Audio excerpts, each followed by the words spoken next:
안녕하세요. 얼마 전 파혼한 30대 여성입니다. 여길 찾아오기까지 정말 많은 고민을 했어요. 혹시 누군가 제 이야기라는 걸 알아챌까봐 걱정도 되었고요. 하지만 혼자서는 이 마음을 어떻게 다뤄야 할지 도무지 알 수가 없어서 사연을 적어봅니다. 저와 남자친구는 지인의 소개로 만났습니다. 저는 원래 소개팅으로 사람 만나는 걸 좋아하지 않지만 지인이 하도 간곡하게 부탁해 나간 자리였지요. 지인 말로는 지인이 남자친구에게 크게 신세를 진 일이 있었답니다. 그래서 남자친구에게 밥이라도 한 끼 대접하겠다 했는데 남자친구가 극구 사양을 하더래요. 그럼 술은 사주겠다 했지만 그것도 싫다고 했고요. 그러더니 며칠 뒤 여자를 소개시켜주면 안 되냐고 하더랍니다. 그러면서 제 남자친구도 정말 괜찮은 사람이니까 한번 만나보라고 제 등을 떠밀더군요. 그래서 얼떨결에 나가기로 약속을 했네요. 나가기로 약속은 했지만 솔직히 당일까지도 그다지 내키지 않았던 게 사실이에요. 그렇다고 약속을 깰 수도 없는 노릇이었으니 밥이나 한 끼 먹고 상황 봐서 커피까지만 마시고 얼른 집에 들어와야겠다고 생각했지요. 하지만 어색하고 불편할 거라는 제 걱정과는 달리 첫 만남임에도 불구하고 남자친구와의 대화가 편하고 즐거웠습니다. 어찌나 시간이 빨리 흐르던지 문득 고개를 들어 시계를 확인했을 땐 이미 같이 있은 지 5시간이나 지나 있던걸요. 시간 가는 줄도 모르고 처음 본 사람과 오랫동안 끊임없이 이야기를 나눴다는 사실이 저뿐만 아니라 남자친구에게도 신선한 충격이었던 모양입니다. 그 다음은 예상이 가시겠지요? 저희는 서로가 서로에게 빠른 속도로 빠져들었네요. 얼마 지나지 않아서 저희 관계는 사귀는 사이로 발전했고요. 저와 남자친구의 배경에 대해서 조금만 더 이야기를 해보자면 일단 저는 사업을 하시는 아버지와 은행을 다니시던 어머니 덕분에 경제적으로 어려움 없이 자랐습니다. 지금은 두 분 다 조만간 은퇴하시고 시골에 내려가 사실 계획을 하고 계시고요. 자랑 같지만 부모님 앞으로 작은 건물도 있고 이래저래 노후 준비는 끝내두신 걸로 알고 있습니다. 또한 저희 부모님은 굉장히 적극적이고 긍정적이세요. 제가 어렸을 때부터 항상 저에게 실패를 두려워하지 말라고 가르쳐 주셨죠. 매사에 있어 제 의견과 결정을 존중해 주시고요. 책임감의 무게도 가르쳐 주셨습니다. 제가 사랑하고 존경하는 부모님이다 보니 좋은 건 다 적어 놓은 것 같네요. 아무튼 그 정도로 저와 부모님 사이가 끈끈하다 보니 어느샌가 남편감도 부모님과 비슷한 성향을 가진 사람으로 찾게 되었던 것도 사실이에요. 그리고 전 제 남자친구가 바로 제가 찾던 그 사람이라고 생각했지요. 남자친구와 사귀기로 하고 얼마 지나지 않았을 때 있었던 일입니다. 같이 공원을 걷고 있었는데 남자친구가 제게 손을 잡아도 되겠냐고 조심스럽게 묻더라고요. 솔직히 분위기에 휩쓸려 잡았다고 하더라도 제가 화를 내지는 않았을 거예요.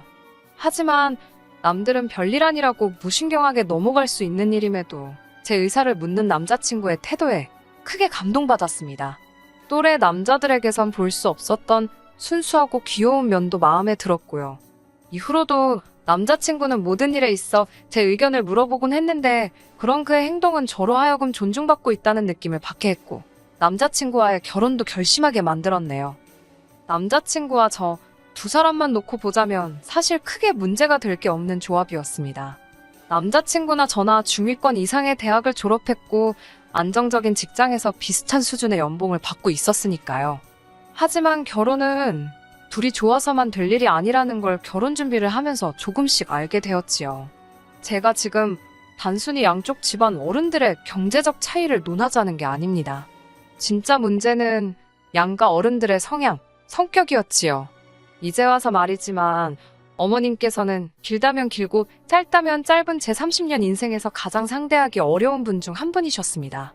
평생을 같이 사신 아버님이 존경스러워질 정도로요. 처음 결혼 이야기가 나오고 시댁에 인사를 드리러 갔던 날이었습니다. 어머님께서는 집에 딱히 먹을 것도 없다며 나가서 먹자고 하시더군요. 급하게 인터넷을 찾아보니 다행히 멀지 않은 곳에 평점이 높은 고깃집이 있었기에 자연스레 그곳으로 가게 되었고요.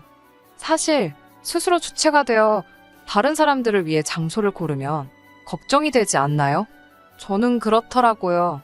상대가 장소나 음식을 마음에 안 들어 하면 어쩌지 싶어서요.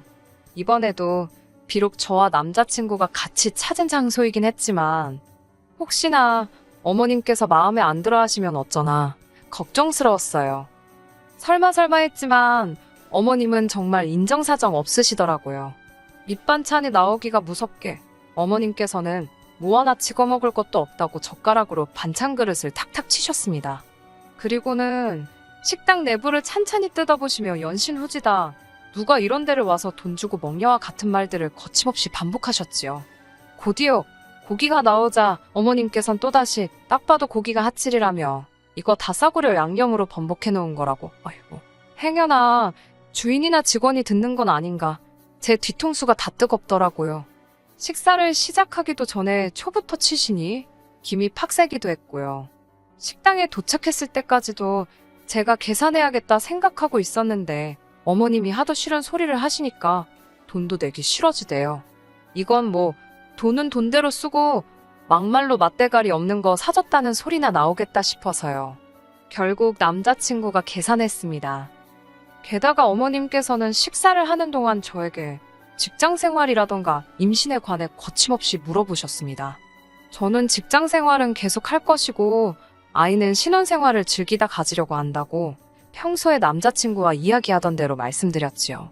어머님께서는 그러자 이렇다 저렇다 이유도 없이 무조건 그건 아니랍니다. 그러면서 결혼하면 바로 연년생으로 아들, 딸 낳고 회사는 애들 초등학교 들어가면 관두라대요. 엄마라는 사람이 밖으로 돌아서 애한테 좋을 게 없다나요. 평생 전업주부이셨던 어머님이 그런 말씀을 하시니 문득 평생 직장을 다니신 저희 어머니가 떠오르면서 기분이 좋지는 않더군요. 참고로 어머님께선 저희 부모님이 무슨 일을 하시는지 알고 계셨던 상황이었습니다. 처음 인사드리는 자리에서 어머님은 영 불편해 보이셨고 저도 기분이 좋지 않았기에 솔직히 결혼은 당장은 무리겠구나 싶었습니다. 하지만 이튿날 남자친구가 어머님께서 상견례 날짜를 잡으라셨다며 연락을 해왔더군요. 저는 생각지 못한 상황에 좀 당황스러웠고 동시에 왠지 찜찜한 마음을 거둘 수가 없었네요. 그렇게 시댁에 인사드리고 2주 만에 상견례까지 하게 되었습니다. 솔직히 별 소득은 없었어요. 어머님께서는 저희 아버지가 하시는 사업이라든가 노후 준비는 어떻게 되어 있는지와 같은 말 그대로 저희 부모님 재산에만 궁금한 게 많으셨지 곧 며느리가 될 저에겐 별다른 질문도 하나 하지 않으셨거든요. 특히 저희 결혼에 돈을 얼마나 보태실지와 같은 불편하지만 꼭 해야 하는 이야기가 나올 때면 뜬금없이 딴소리를 하시는 게 문제였지요. 당신 친척 중 누가 무슨 사업을 하네. 그 사람 재산이 어떻네와 같은 세상 쓸모없는 이야기만 늘어놓으셨거든요. 결국 보다 못한 저희 부모님께서 그런 구체적인 이야기는 저희를 통해서 하자고 하시며 자리를 정리했네요. 그런 연유로 남자친구와 저는 불편하지만 솔직하게 소위 주머니 사정을 오픈해야만 했습니다. 사실 이미 연애 기간 동안 반반으로 데이트 비용을 부담하고 있었고 서로 연봉도 대충은 알고 있는 상태였기 때문에 제 나름대로 남자친구가 얼마 정도는 가지고 있겠다라고 예상한 범위가 있었어요. 그리고 남자친구가 평소에 입버릇처럼 어머님이 자기 장가갈 때 1억을 보태주실 거라 하셨다고 말해왔기에 최소한 1억 5천은 넘게 해오지 않을까 생각했습니다. 그런데 남자친구 말이 자기가 가져올 수 있는 건 1억이 전부라대요. 솔직히 좀 충격이었지요. 남자친구는 눈치가 있는 건지 없는 건지 저더러 자긴 1억 8천이랬지. 잘됐다 이러는 거예요. 어이가 없어서 제가 반반 결혼하기로 하지 않았냐. 나도 1억만 해가겠다 했습니다. 아니면 당신이 8천을 더 해오라고요. 솔직히 연애하는 동안 데이트 비용을 반반 부담했던 건 남자친구의 의견이었어요. 저도 물론 남자가 데이트 비용을 다 내야 하고 결혼할 땐 집도 사와야 한다는 식으로 생각하는 사람은 아닙니다. 다만 제가 언짢았던 건 연애 기간 내내 반반 타령하던 남자가 막상 결혼할 때 되니까 좋아하던 반반은 어디 걔한테 줘버렸는지 말을 바꿨다는 거지요. 결국 남자친구 1억과 제 1억을 합해 총 예산 2억으로 이야기가 마무리되었는데 이후로 남자친구는 전에 없던 불평을 하기 시작했습니다. 그것도 묘하게 신경 거슬리게 궁시렁 거리는 거예요. 돈 이야기가 오가고 난 이후로 남자친구는 걸핏하면 마치 저에게 들으라는 듯이 우리 둘이 합쳐서 2억밖에 없다며 2억으로 직구하고 혼수하고 어떻게 다 하냐고 투덜거리면서요. 나중에는 진짜 조용히 하라고 소리라도 지르고 입이라도 때려주고 싶은 지경이었지요. 결혼 준비하면서 싸우는 커플이 많다더니 우리도 별 수 없네 싶기도 하고 이 무렵부터 남자친구에 대해서 조금씩 다시 생각하게 되었던 것 같아요. 돈을 어디다 어느 정도 쓸 건지 정한 이후로 한 달 넘게 발품, 눈품, 손품 팔아가며 집을 알아보고 다녔습니다. 하지만 한정된 예산으로 전세를 구한다는 게 정말 쉬운 일이 아니던걸요. 하지만 하늘이 무너져도 솟아날 구멍이 있다잖아요. 정말 운명처럼 회사에서 멀지 않은 역 근처에서 주변 시세보다 한참 저렴한 아파트 한 채를 발견하게 되었습니다. 심지어 전세도 아니고 매매였고요. 여전히 저희가 가진 예산보다 비싸긴 했지만 충분히 투자할 만한 매물처럼 보였습니다. 그래도 거의 한 달 가까이 시간을 쏟으며 나름 공부 아닌 공부를 한 덕분이었지요. 젊은 부동산 중개사는 그 매물이 좋은 거라고 생각하지 않는 눈치였어요. 그래서인지 뜨뜻미지근한 반응이더라고요. 하지만 전 왜인지 모르게 점점 마음이 급해졌습니다. 누군가 제 앞에서 채갈까봐 걱정이 될 정도로요. 그래서 바로 어머님께 연락을 드렸네요. 부동산에 관심이 많은 저희 부모님이 아니라 남자친구 어머님께 전화를 드린 이유는 얼마 전 상견례 장소를 잡으면서 한바탕 난리가 났었거든요. 상견례 장소와 날짜, 시간 등이 괜찮은지 어머님께 여쭤보려고 전화를 몇 번이나 드렸는데 어머님께서 도통 받지 않으셨어요. 이후로 한참을 어머님 전화만 기다리다가 정말 별 의미 없이 저희 어머니께 연락을 드렸습니다. 다행히 저희 어머니께선 전화를 바로 받으셨고 상견례 장소와 날짜, 그리고 시간 등이 괜찮은지 간단하게 여쭤보았지요.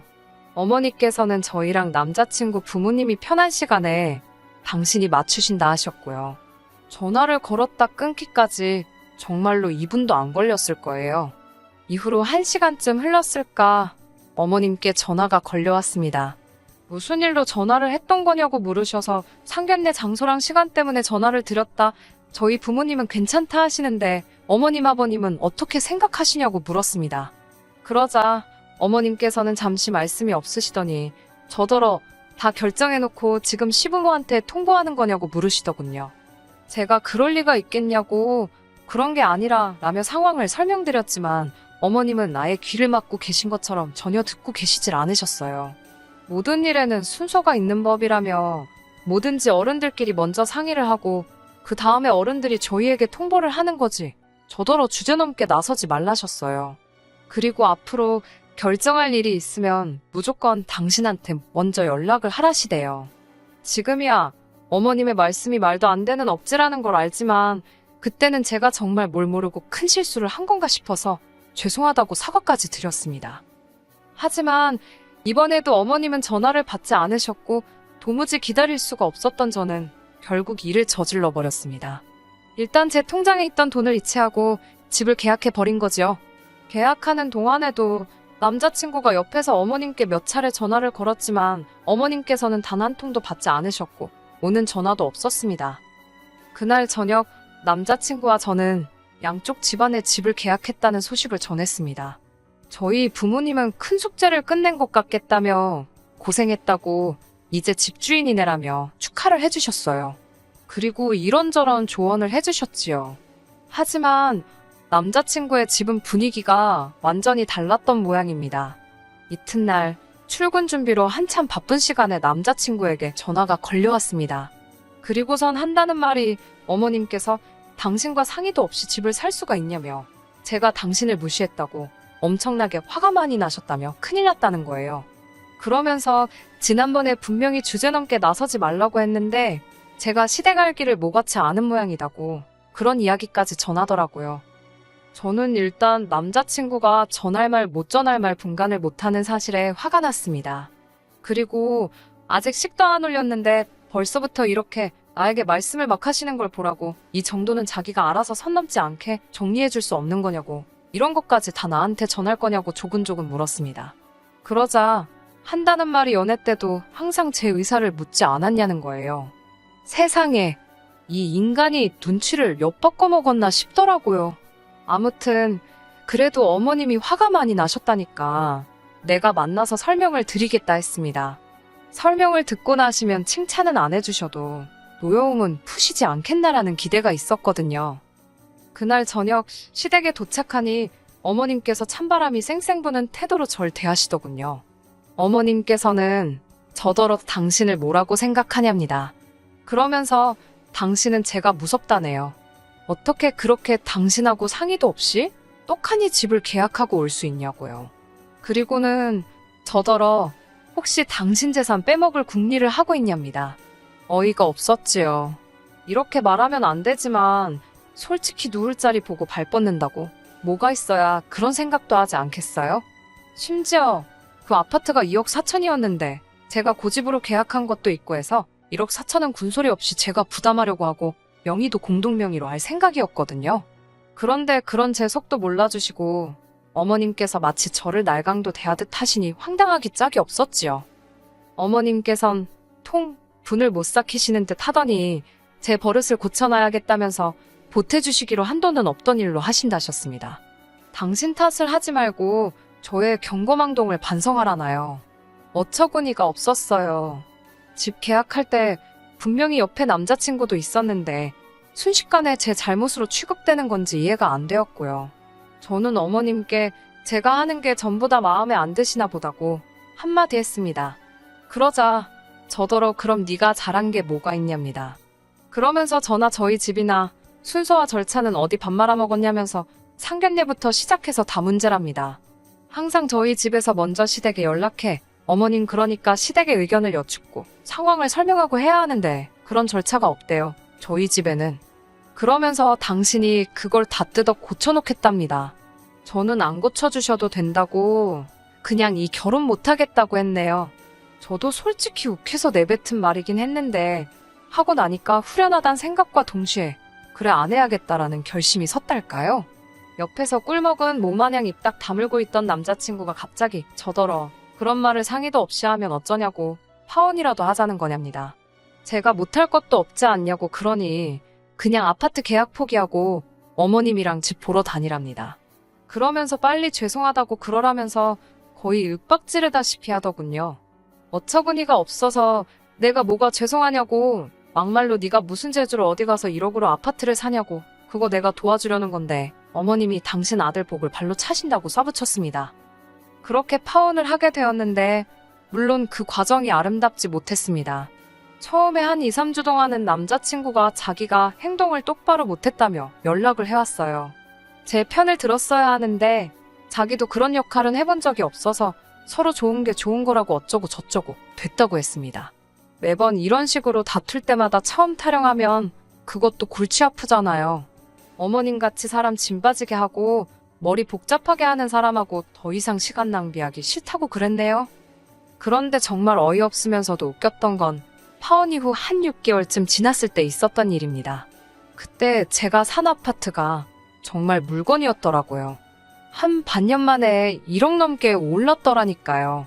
그때 제가 시세보다 정말 싸게 산 것도 한몫했고요. 그런데 그 소식을 어디서 들었는지 어머님께서 연락을 해오셨습니다. 자기가 그땐 심했던 것 같다면서 지금이라도 다시 결혼 준비를 하랍니다. 그 집 팔아서 준비하면 저번보다 여유 있게 할 수 있지 않겠냐면서요. 제가 너무 웃겨서 어머님 지금 어디시냐고 술 취하셨냐고 밖에서 주무시면 입 돌아가니까 들어가서 주무시라고 그랬네요. 솔직히 자식 팔아 장사하는 게 별건가 싶어요. 어머님이 멀쩡한 제 머리채 쥐어잡고 아들 몸값 좀 올려보시려고 그랬나 별의별 생각이 다 들기도 하네요. 뭐 어쨌든 이제 다 끝난 이야기이니까요. 아, 저 그리고 그 아파트 팔았습니다. 재미도 좀 봤고 덕분에 저 내년에 대학원 갑니다. 직장 생활과 병행하는 게 쉽지는 않겠지만 결혼 생활보다는 즐거울 것 같네요. 너무 기대됩니다. 끝까지 들어주셔서 감사합니다. 오늘의 사연은 여기까지입니다. 구독과 좋아요, 알람 설정 부탁드리고 더 좋은 사연으로 다시 찾아뵙겠습니다. 감사합니다.